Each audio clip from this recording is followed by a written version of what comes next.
Bismillahirrahmanirrahim. Assalamualaikum warahmatullahi wabarakatuh. Innal hamdalillah nahmaduhu wa nasta'inuhu wa nastaghfiruh wa na'udzu billahi min shururi anfusina wa min sayyiati a'malina. May yahdihillahu fala mudhillalah wa may yudlilhu falan tajida lahu waliyyan mursyida. Asyhadu an la ilaha illallah wahdahu la syarikalah wa asyhadu anna Muhammadan abduhu wa rasuluhu la nabiyya wa la rasula ba'da. Ikhwati fillah, ma'asyiral hadirin wal hadirat, kaum muslimin dan muslimat yang dimuliakan Allah.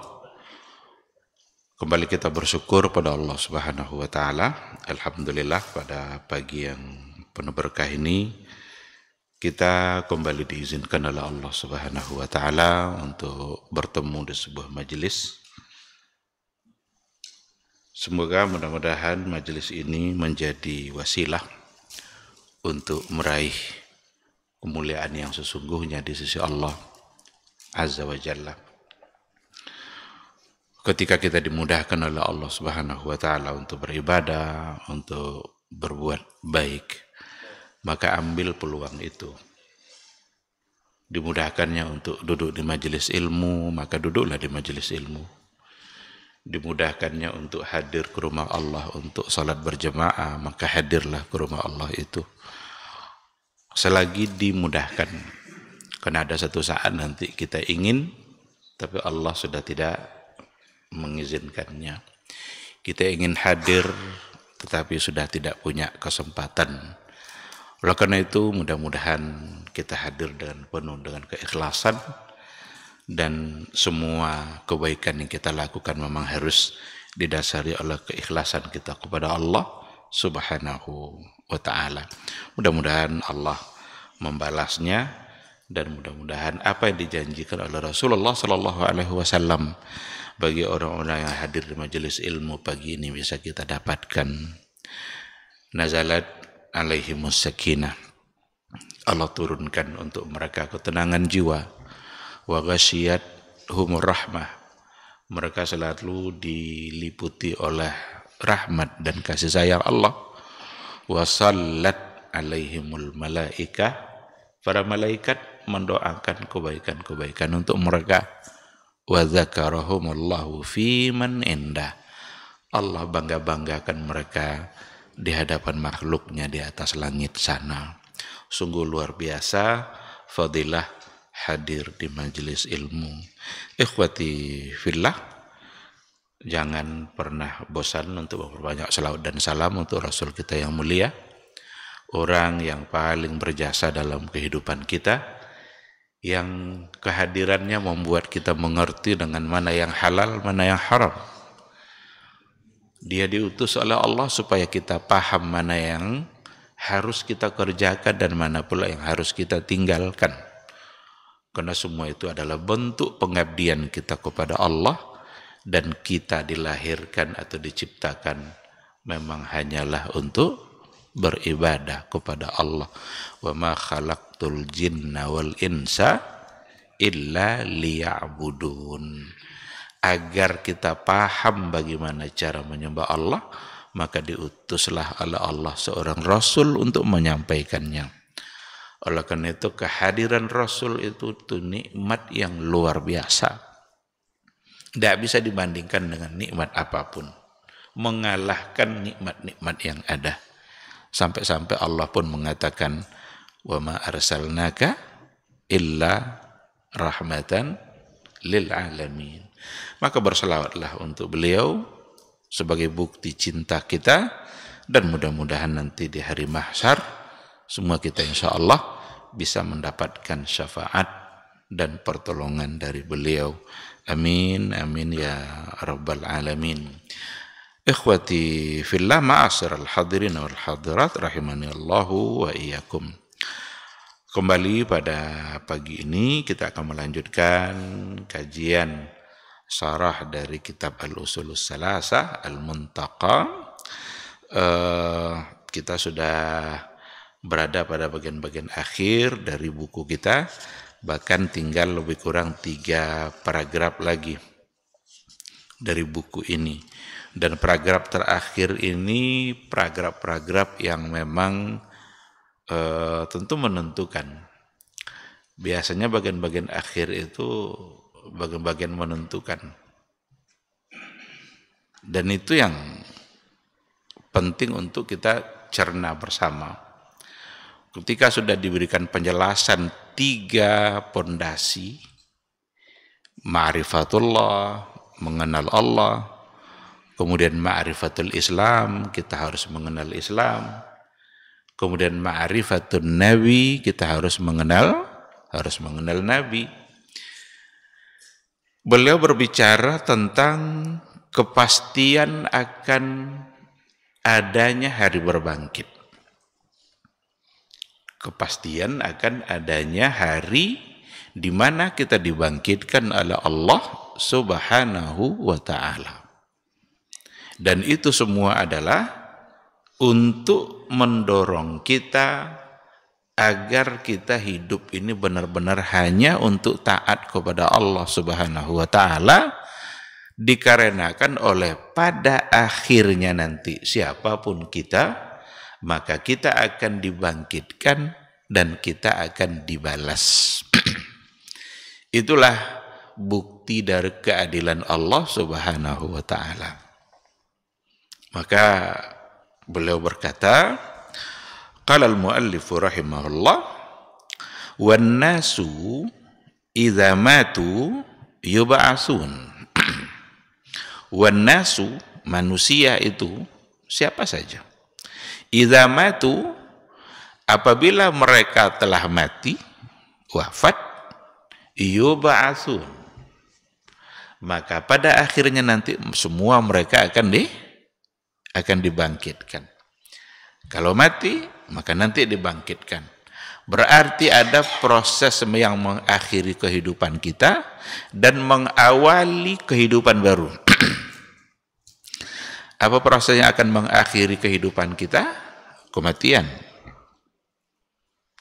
Wan nasu idza matu. Manusia itu kalau sudah mati, berarti siapapun pasti akan mati.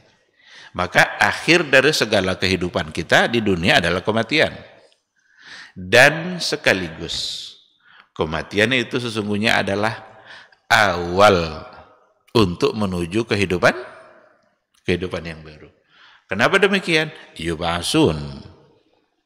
Siapapun manusia mati, yub'atsun. Kemudian mereka dibangkitkan. Wa dalilu qauluhu ta'ala. Dalilnya adalah perkataan Allah, minha khalaqnakum wa fiha nu'idukum wa minha nukhrijukum taratan ukhra. Darinya kami ciptakan kalian, berarti dari tanah. Kita hidup dan awal ciptaan manusia adalah dari tanah. Karena manusia pertama itu adalah Adam alaihissalam, Abul Bashar, bapak manusia. Itu adalah Adam yang diciptakan oleh Allah dari tanah. Maka ketika dikatakan minha khalaqnakum, maka dari tanahlah kami ciptakan kalian. Manusia berasal dari tanah. Wa fiha nu'idukum, dan kepada tanah itu pula kalian kami kembalikan. Berarti mati lalu dikubur. Tapi untuk diketahui bahwa alamul qabri itu alamul ghaib. Alam kubur itu alam gaib. Kita tidak tahu. Apakah kubur itu tanah yang kita lihat itu? Jadi kalau ada orang mati dikubur, nah, apakah itu yang kubur? Kalau tanah pekuburan, iya, itu dia. Tapi kalau alamul qabri, itu alamul ghaib. Itu alam gaib. Dan hanya Allah yang tahu. Nanti semuanya akan ditanya. Kalau sudah dikuburkan, belum lagi pulang orang yang menguburkan itu, datanglah dua malaikat yang bertanya. Mungkar wa nakir.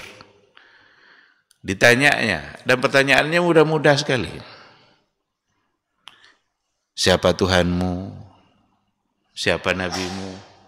Kalaulah sekarang datang mungkar nakir nanya kita, dapat kita semua jawaban. Mudah sekali, 3 pertanyaan mudah. Anak SD paham dia, anak TK tahu dia. Siapa Robmu? Siapa nabimu? Apa agamamu? Tapi ternyata pertanyaan yang mudah ini nanti ketika sudah di alam kubur itu jadi berbeda keadaannya. Yang menentukan mampu atau tidak itu kehidupan keseharian kita selama di dunia. Bagaimana pengenalan kita terhadap Allah, barulah kita bisa menjawab siapa Rabb kamu. Bagaimana pula pengetahuan dan pengamalan kita terhadap Islam sebagai agama, itu pula lah yang membuat kita mampu menjawab apa agamamu. Bahkan dalam hadis Nabi, ketika orang-orang munafik atau orang-orang kafir ditanya apa agamamu, dia bilang ma adri. Saya tidak tahu. Padahal pertanyaan yang sangat mudah. Itu semua adalah alamul ghaib. Itu adalah alam gaib. Hanya Allah yang tahu. Sekarang kalau seandainya ada orang yang hanyut, mati, tidak ditemukan, mana kuburnya? Kapan malaikat nanya? Atau ada orang diterkam binatang buas, dimakannya, habis, mana kuburnya? Kapan malaikat bertanya? Oleh karena itu alamul qabri, yang kubur tuh itu bukan yang kita lihat tuh. Itu tanah pekuburan nih, yaitu dia tanahnya. Tapi kalau yang alamul qabri, kalau sudah masuk nanti malaikat bertanya, itu adalah persoalan-persoalan gaib yang benar-benar hanya Allah yang tahu. Nah, oleh karena itulah bagian dari keimanan. Karena iman itu kan rata-rata hubungannya sama yang gaib. Ada azab kubur. Bagaimana azab kuburnya orang seperti tadi kalau memang dia diazab? Atau nikmat kubur. Karena bisa azabul qabri, bisa nikmat kubur. Ketika ada orang yang punya amal soleh yang begitu banyak, baru saja dia dikuburkan, dibentangkan di hadapan dia pemandangan yang indah luas. Didatangi dia oleh orang yang sangat menarik untuk dipandang. Ternyata itu adalah amal-amalnya. Berarti nikmat kubur. Orang-orang yang seperti tadi, gimana nikmat kuburnya? Hanya Allah yang tahu. Jadi kita benar-benar hanya diperlukan untuk percaya, yakin, beriman, dan kita berharap kita mendapatkan nikmat dalam kubur itu. Nah, oleh karena itu ayat ini memastikan bahwa sesungguhnya kalian berasal dari tanah dan akan dikembalikan pula kepada tanah. Kemudian wa minha nukhrijukum taratan ukhra, dan dari tanah itu pula lah nukhrijukum, kami keluarkan kalian marratan ukhra, kali yang berikutnya. Berarti ini maksudnya adalah hari berbangkit. Oleh karena itu nama-nama dari hari berbangkit itu banyak. Ada yaumal ba'as, hari berbangkit. Ada yaumal khuruj. Khuruj, kharaja yakhruju, keluar. Yaumal khuruj, berarti hari kita kembali dikeluarkan dari kubur. Dan itu juga nama lain daripada yaumal ba'as. Ada yaumal jaza, ada yaumal khulud, macam-macam dalam Al-Quran Allah berikan istilah untuk hari itu, dan semua istilah menunjukkan hakikat dan substansi untuk hari itu. Yaumal hisab, berarti hari di mana kita di mana kita dibangkitkan, dihisab. Maka ketika dikatakan wa minha nukhrijukum taratan ukhra, dan darinya pula kami bangkitkan, kami keluarkan kalian, sehingga disebut juga lah hari itu dengan yaumal khuruj. Jadi dibangkitkan dari alam kubur untuk kemudian dihidupkan kembali. Kalau berdasarkan kepada hadis Rasulullah Sallallahu Alaihi Wasallam,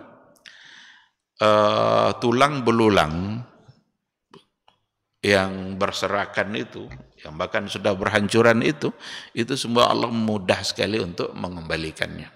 Dan dalam hadis dikatakan bahwa semua akan hancur illa ajbuz zanab. Semua kita itu fisiknya akan hancur kecuali ajbuz zanab. Ajbuz zanab itu tulang bagian belakang sini. Ajbuz zanab itu yang tidak hancur. Dan berdasarkan kepada hadis itu, dari tulang itulah kemudian ditumbuhkan kembali dan seperti semula. Mudah bagi Allah untuk melakukan itu. Menjadikan dari tidak ada lalu menjadi ada saja, Allah bisa. Tidak pernah ada manusia itu, lalu Allah jadikan, maka ada. Itu bisa mudah oleh Allah. Apalagi untuk mengembalikan apa yang sudah ada. Mana yang lebih mudah? Membuat dari tidak ada atau mengumpulkan yang berserakan. Ini sudah ada nih ya, tapi berserak-serak dia bagi kita. Tetapi bagi Allah sama saja. Karena Allah itu qadir. Dia mampu untuk melakukan apa saja yang ingin dia lakukan. Nah, ketika semuanya sudah dibangkitkan dan yang pertama yang akan dibangkitkan itu adalah Rasulullah Sallallahu Alaihi Wasallam. Semua ruh itu akan dikembalikan kepada jasadnya. Maka ada trompet Israfil yang untuk menghancurkan, itu tiupan pertama. Hancur alam ini ketika trompet itu ditiup oleh Israfil. Manusia seperti kupu-kupu berterbangan, gunung-gunung bagaikan kapas-kapas. Gunung bagaikan kapas. Lalu kapas ini seperti apa? Kita ini seperti apa? Gunung saja yang kokoh, tapi terbang bagaikan kapas. Manusia itu menghancurkan. Lalu ada tiupan yang kedua untuk menghidupkan kembali. Ada sebuah ibarat yang disampaikan oleh Ibnu Katsir dalam buku beliau. Dia menulis buku, sudah diterjemahkan ke dalam bahasa Indonesia. Kalau tidak salah itu huru-hara hari kiamat. Jadi beliau bercerita tentang hadis-hadis yang berhubungan dengan peristiwa-peristiwa hari kiamat yang disampaikan oleh Rasulullah Sallallahu Alaihi Wasallam. Jadi diibaratkan dalam riwayat itu, roh itu bagaikan lebah yang numpuk di sarangnya. Jadi kita tengok kalau sarang lebah ada numpuk dia di satu tempat, ramai di situ roh itu. Jadi ketika ditiupkan trompet yang kedua itu oleh Israfil, roh tadi itu masing-masing mencari, terbang dia mencari fisiknya. Dan tidak ada yang ketukar. Berapa miliar umat manusia, segitu miliar pula roh itu. Masing-masing kembali kepada jasadnya untuk kemudian hidup. Dan tidak ada satupun yang tertukar. Ruh si fulan kembali kepada dia. Ruh yang B kembali pula kepada si B. Yang C kembali kepada si C. Kalau sempat ketukar, kacau juga. Ruh orang taat masuk dia ke ruh orang yang pembuat maksiat. Ruh orang pembuat maksiat datang dia masuk ke ruh yang salah. Tapi begitulah kekuasaan Allah Subhanahu wa taala, dan tidak ada satupun yang tertukar. Maka yang pertama sekali yang akan dibangkitkan dan hidup itu adalah Rasulullah sallallahu alaihi wasallam. Yang terakhir mati itu malaikat pencabut nyawa itu sendiri. Jadi pada akhirnya malaikat pencabut nyawa juga akan mati. Ketika dia sudah mati, maka berbentuklah kematian itu dengan seperti seekor hewan dipegang oleh Allah, maka kematian itu pun akan mati. Kematian itu pun pada akhirnya akan mati. Karena yang hidup pada saat itu, yang ada saat itu hanyalah Allah Subhanahu wa ta'ala. Itulah Al-Hayyul Qayyum, yang maha hidup. Sekarang yang hidup kan banyak kan? Hewan, manusia, Allah juga hidup. Pada saatnya nanti Allah membanggakan dirinya, karena hanya dia yang hidup dan segala-galanya sudah mati. Termasuk malaikat yang mencabut nyawa sendiri. Nah, maka pada saat berbangkit dibangkitkanlah manusia, diawali oleh kebangkitan Rasulullah sallallahu alaihi wasallam. Itu nanti yang disebut dengan yaumul ba'si. Di sini di buku ini memang tidak diberikan penjelasan secara rinci tentang itu. Beliau hanya memberikan gambaran melalui ayat-ayat yang ada bahwa al-ba's itu merupakan satu kepastian yang akan dialami nanti oleh semua manusia. Disitulah mereka berkumpul, itulah yang disebut dengan mahsyar. Mahsyar itu dari kata hasyara, berkumpul. Mahsyar itu isim makan namanya, tempat berkumpul. Dalam penjelasannya para ulama berdasarkan kepada hadis, satu tempat yang datar, tidak ada tanjakan, tidak ada menurun. Itu mahsyar. Jadi tempat datar, tidak ada tanjakan, tidak ada menurun. Disitulah dikumpulkan.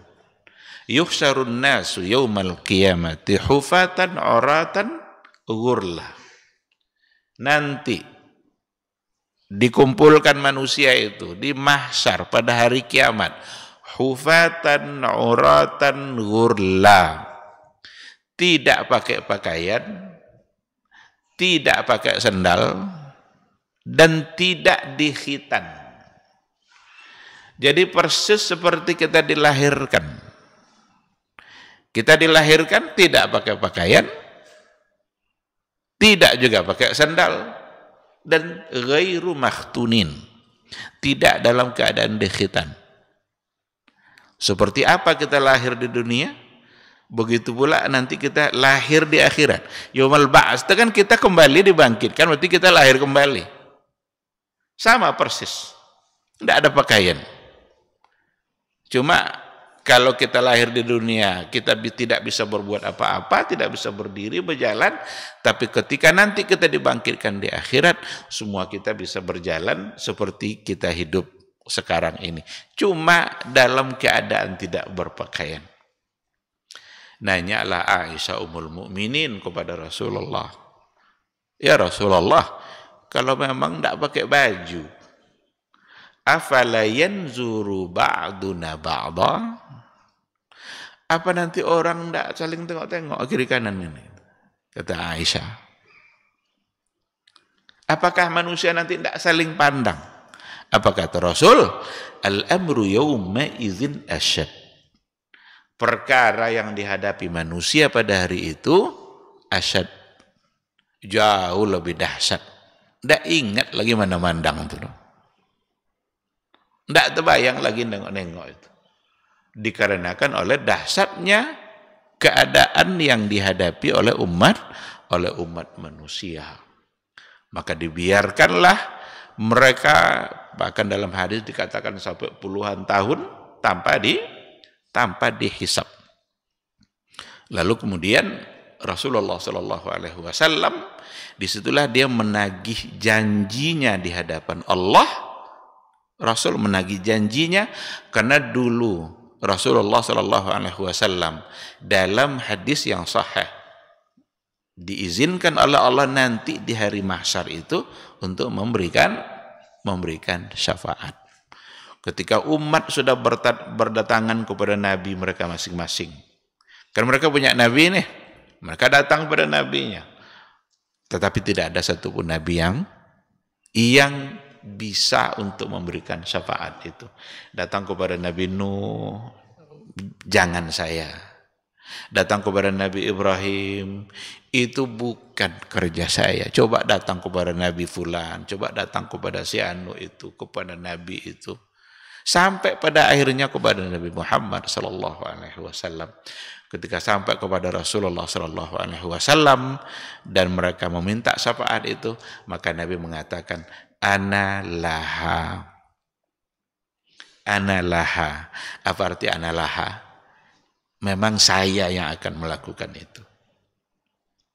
Nah, ketika itulah Rasulullah sallallahu alaihi wasallam meminta kepada Allah. Allah bilang, apa yang kamu mau minta wahai Muhammad? Maka permintaan Nabi yang pertama adalah tolong disegerakan hisab mereka. Itulah yang disebut dengan as-syafa'atul uzma. As-syafa'atul kubra, syafaat kubra, syafaat besar yang dirasakan oleh semua manusia. Jadi bukan hanya umat Nabi Muhammad saja.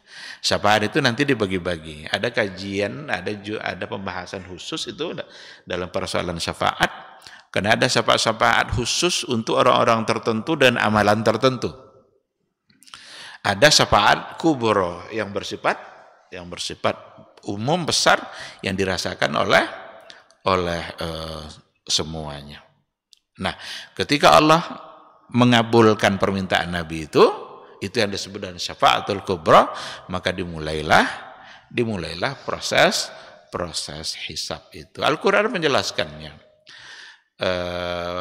Wa jaa rabbuka wal malaku saffan saffa. Rabb kamu datang dengan malaikat-malaikat yang bersaf-saf. Nah, ini masuk dalam kajian akidah. Berarti ada di antara sifat fi'li yang dimiliki oleh Allah itu al-maji. Al-maji itu datang. Ada sifat-sifat fi'li yang dilakukan oleh Allah dalam Al-Qur'anul Karim yang kadang-kadang menjadi bahan perdebatan, bahan perselisihan di kalangan para ulama, khususnya ulama kalam. Umpamanya hadisul maji, hadis Allah datang, wa jaa rabbuka, dan datang Rabbmu, wal malaku saffan saffa. Hadis nuzul itu turun, Allah turun. Yanzilu rabbuna ila sama'id dunya fi kulli sulusil lailil akhir. Rabb kamu turun ke langit dunia di setiap sepertiga malam terakhir. Berarti ada nuzul. Ada datang, ada turun. Hal-hal yang seperti ini wajib kita percaya. Karena Al-Qur'an yang menceritakannya. Dan pada saat yang sama, jangan kita membayangkan kita. Karena Allah itu laisa kamitslihi syai'un wa huwas samiul basir. Allah itu tidak ada yang serupa dengannya. Oleh karena itu kalau dikatakan maji, datang, Allah datang. Tapi tidak serupa dengan seperti datangnya makhluk. Kalau kita datang ke masjid, tinggal rumah kita, karena kita sudah datang ke masjid. Ketika dikatakan bahwa Allah turun, dan itu adalah sifat fi'li dia, kita wajib percaya, sekaligus kita percaya, laisa kamitslihi syai'un. Tidak serupa Allah itu dengan satu apapun. Maka datangnya Allah berarti tidak sama dengan makhluk yang datang. Tidak ada konsekuensi yang ada pada makhluk. Oleh karena itu jangan dibayangkan kita. Inilah perdebatan-perdebatan yang terjadi dalam ilmu kalam oleh ulama-ulama mutakallimin yang gara-gara khawatir untuk menyamakan itu, maka banyak di antara mereka yang menolak sifat-sifat tadi itu. Jahmiyah, Mu'tazilah, itu banyak yang apa namanya? Oh, berarti ini bukan datang. Karena kalau datang nanti terbayang konsekuensi makhluk. Ini yang salah. Ada pula dari sebahagian bukan menolak datangnya tapi mentakwilkan maknanya. Oh, berarti kalau gitu yang datang itu bukan Allah. Tapi yang datang apa? Perintahnya. Yang turun itu, oh berarti bukan Allah secara zat yang turun itu. Tapi yang turun apa? Rahmat. Rahmatnya yang turun. Kenapa bisa muncul pentakwilan seperti itu? Itu dikarenakan oleh kekhawatiran dia menyamakan Allah dengan makhluk. Padahal tidak ada yang perlu dikhawatirkan. Karena Allah sendiri sudah menolak kesamaan itu. Sudah menolak. Kata Allah turun, ya udah turun. Tapi jangan bayangkan turun kita. Jangan bayangkan turun makhluk. Kalau dia bayangkan turun makhluk, disitulah yang menyebabkan munculnya pertanyaan-pertanyaan. Apa pertanyaan yang muncul? Kalau seandainya Allah turun di sepertiga malam terakhir, apakah ketika itu aras kosong? Karena Allah turun. Pertanyaan itu, yang bertanya itu, pada saat dia bertanya, dia sedang menyerupakan Allah dengan makhluk. Yang terbayang oleh dia berarti aras kosong. Nah, apalagi pertanyaannya, kalau seandainya sepertiga malam terakhir, berarti kan sepertiga kita nggak sama. Sepertiga Indonesia beda dengan sepertiga malam orang Saudi. Sepertiga malam orang Saudi beda sama orang Amerika. Dan setiap saat ada sepertiga malam. Saat sekarang nih ada negara yang di dia itu sepertiga malam. Kalau begitu, turun terus Allah. Kapan naiknya? Dia sekarang sedang menyamakan Allah dengan makhluk. Itulah sebabnya Allah melarang kita untuk menanya-nanyakan tentang dia. Allah itu la yus'al. Kita yang ditanya oleh Allah itu bukan kita pula yang nanya-nanya tentang Allah.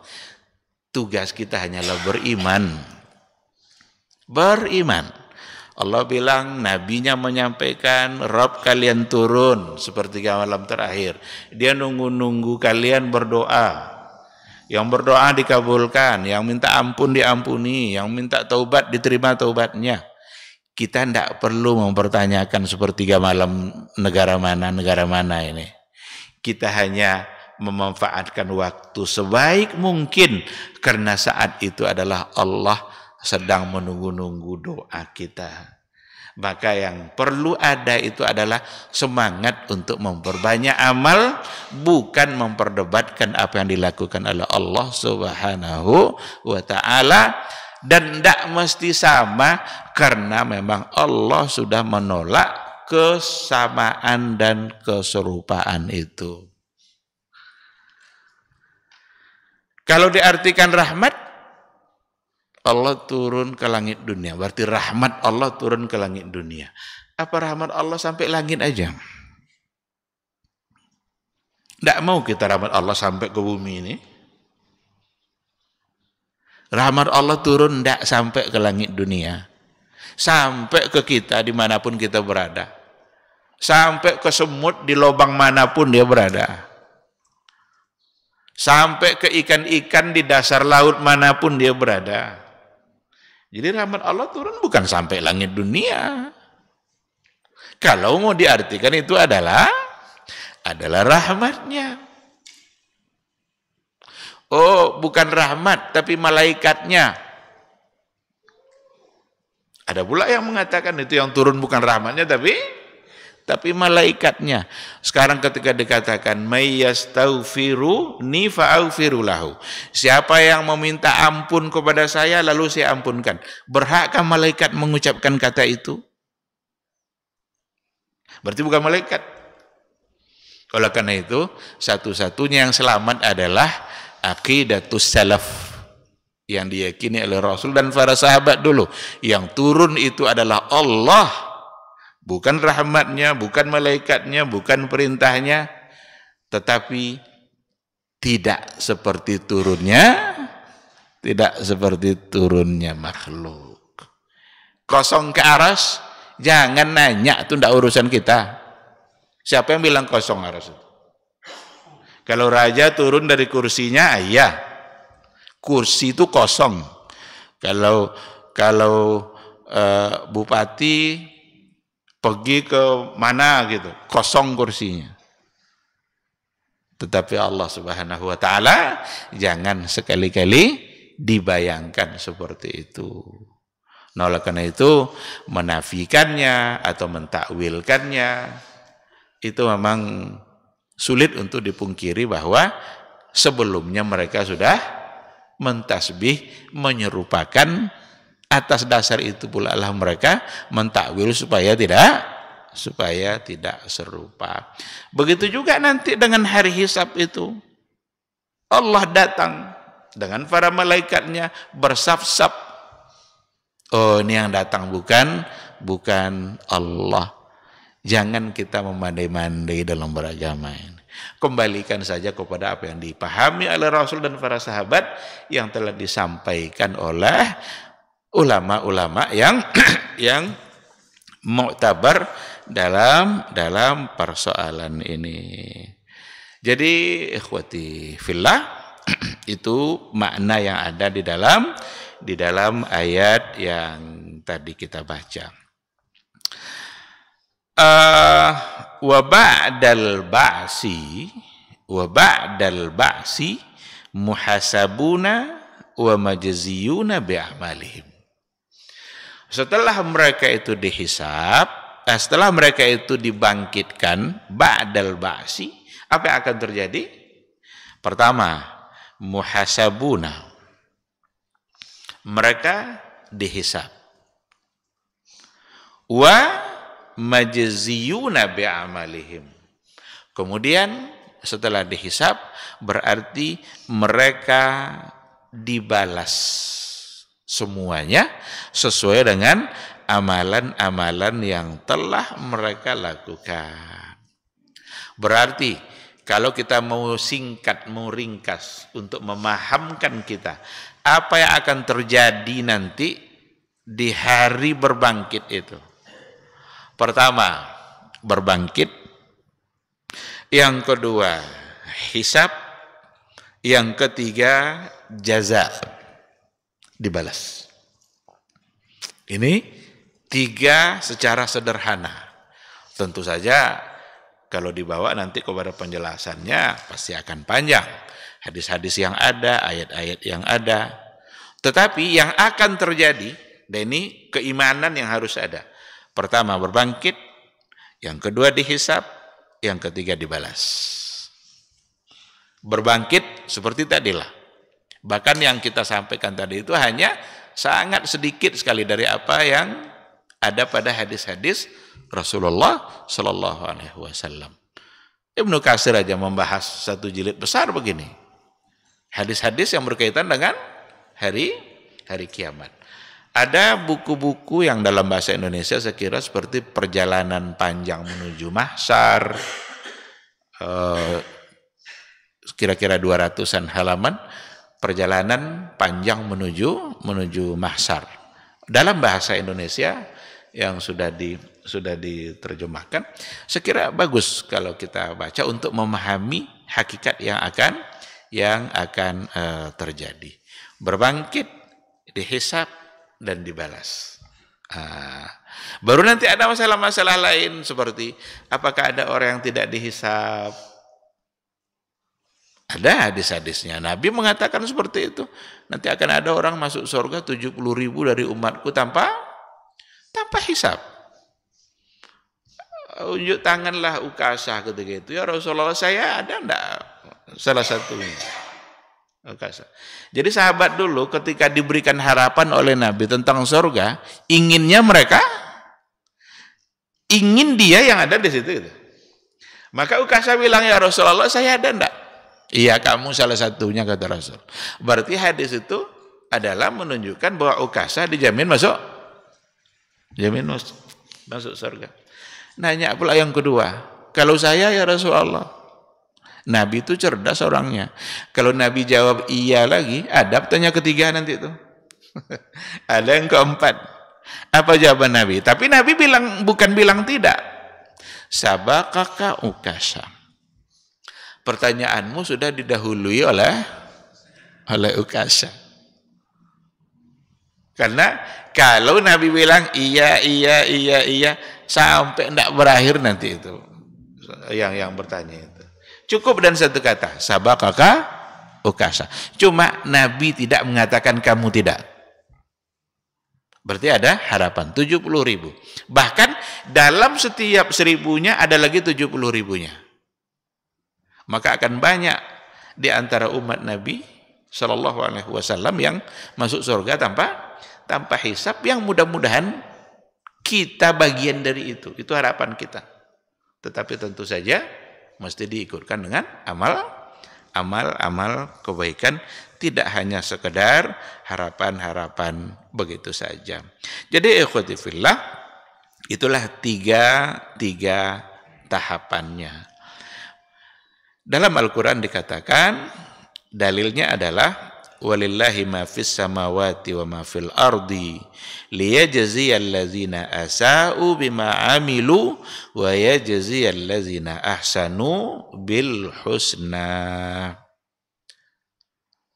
Bagi Allah itu semua apa yang ada di langit dan apa yang ada di bumi, jadi semua adalah milik Allah.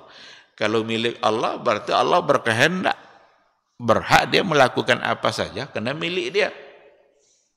Ini milik saya nih. Saya berhak berbuat apa aja. Mau saya buang, mau saya tengok-tengok, mau diabaikan, mau disimpan, mau dipakai, mau tidak dipakai. Semua yang ada adalah milik Allah. Berarti Allah berkehendak mutlak. Allah berkehendak mutlak. Dalam kehidupan kita ini, kita tidak bisa protes. Karena kita ini adalah milik Allah. Allah mau kasih umur berapa kita, bisa protes? Ada orang yang baru lahir, anaknya seminggu meninggal, bisa protes? Tidak. Kenapa demikian? Milik Allah. Itulah sebabnya kalau kita meninggal, kita bilang apa? Inna lillah. Sesungguhnya kita ini adalah milik Allah. Wa inna ilaihi raji'un. Ada orang dah lama, ada 100 tahun tidak mati-mati. Ada orang belum mau mati. Semua berarti adalah lillah. Ayatnya walillahi ma fis samawati wa ma fil ard. Yang ada di langit, yang ada di bumi, semua adalah milik Allah. Kalau memang demikian, berarti tidak ada kata lain selain daripada taat. Karena kita ini milik dia. Katanya ini haram, berarti jauhi. Kalau tidak dijauhi, jangan-jangan kita dimatikannya saat kita melakukan yang haram itu. Bisa enggak? Bisa. Ada enggak orang yang mati saat berbuat maksiat? Ada. Ada pula orang yang mati wafat mengakhiri kehidupannya saat dia berbuat amal saleh. Karena Allah, dia yang menentukan segalanya. Kita ini adalah milik dia. Maka tidak ada kata lain selain daripada taat. Nanti pada akhirnya Allah bilang, liyajziyal ladzina asa'u bima amilu. Allah balas orang-orang yang asa'u, Orang-orang yang telah berbuat salah, menyimpang, bima amilu, dan apa yang telah mereka lakukan. Wa yajziyal ladzina ahsanu, dan juga Allah akan balas orang-orang yang ahsanu, orang-orang yang berbuat baik. Berarti ada balasan untuk orang yang berbuat maksiat, ada balasan untuk orang yang berbuat baik. Ini An-Najm ayat 31. An-Najm ayat 31. Wa man kadzdzaba bil ba'si kafar. Wa man kadzdzaba bil ba'si.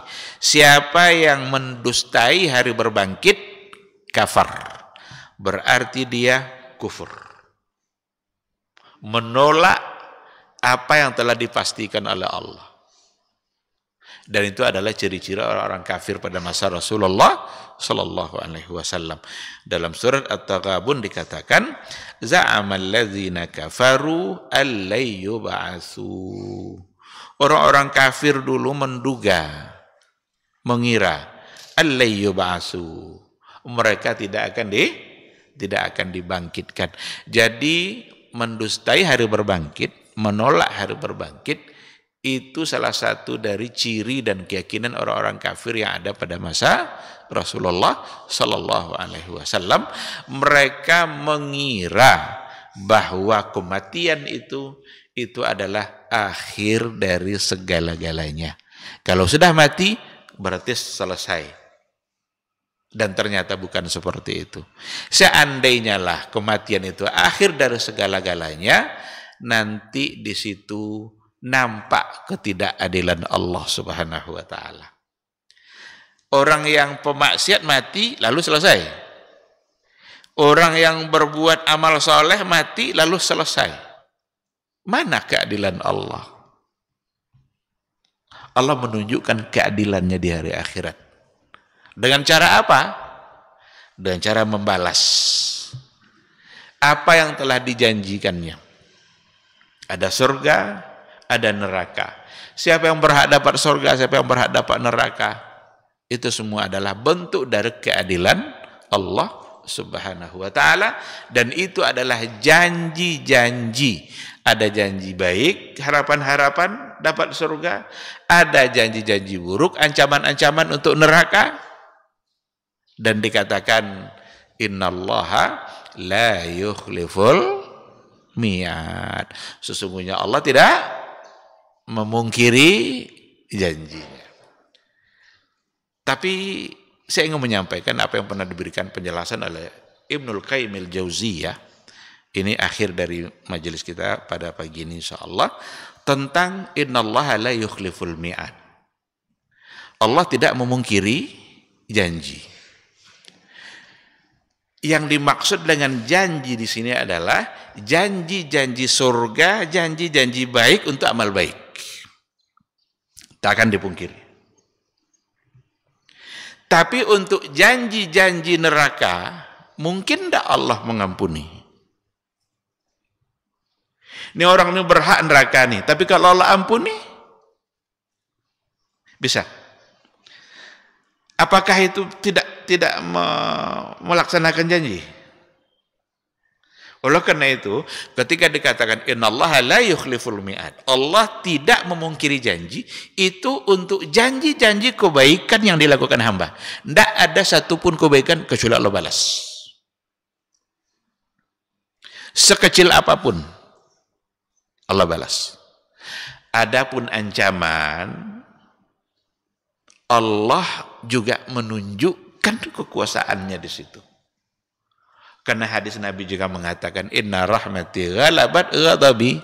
Sesungguhnya rahmatku mengalahkan murkaku. Kasih sayang Allah itu mengalahkan murkanya.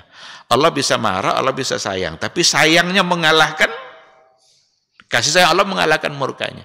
Maka ketika ada orang-orang berbuat salah, lalu dengan rahmat dan kasih sayang Allah, dia ampuni.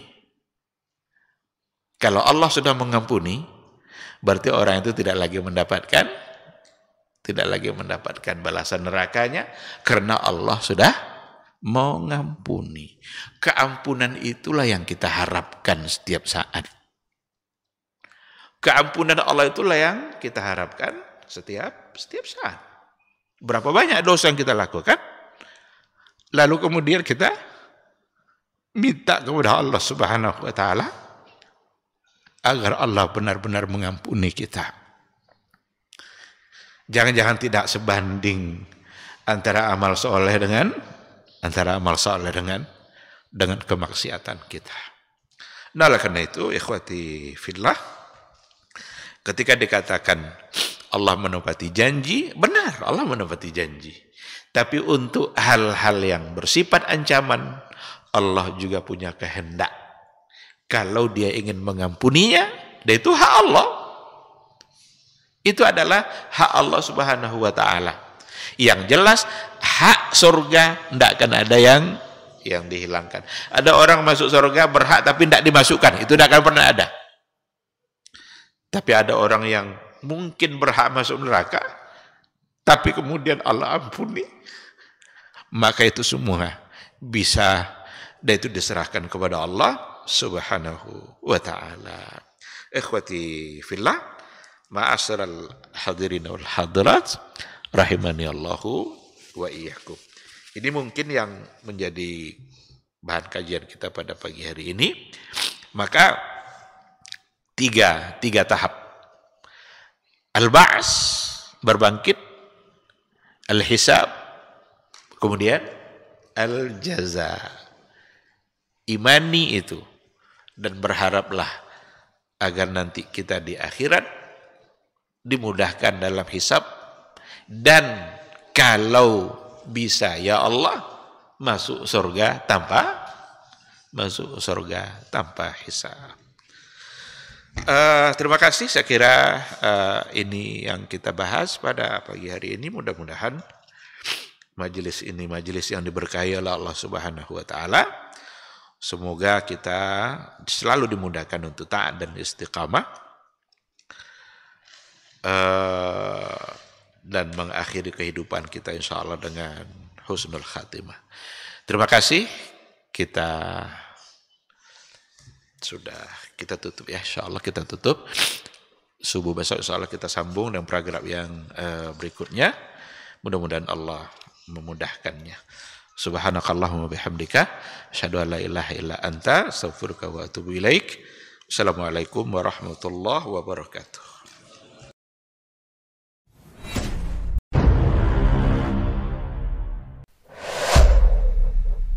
Dunia dan seisinya ini bagi Allah tak sama nilainya dengan sebelah sayap lalat. Barang siapa yang beramal untuk akhiratnya, Allah akan cukupkan baginya urusan dunia. Sayati zamanun 'alan nasi as-sabiru fihim qalqabit al-jamarah. Akan ada satu masa di akhir zaman yang berpegang teguh dengan agamanya seperti orang yang sedang memegang bara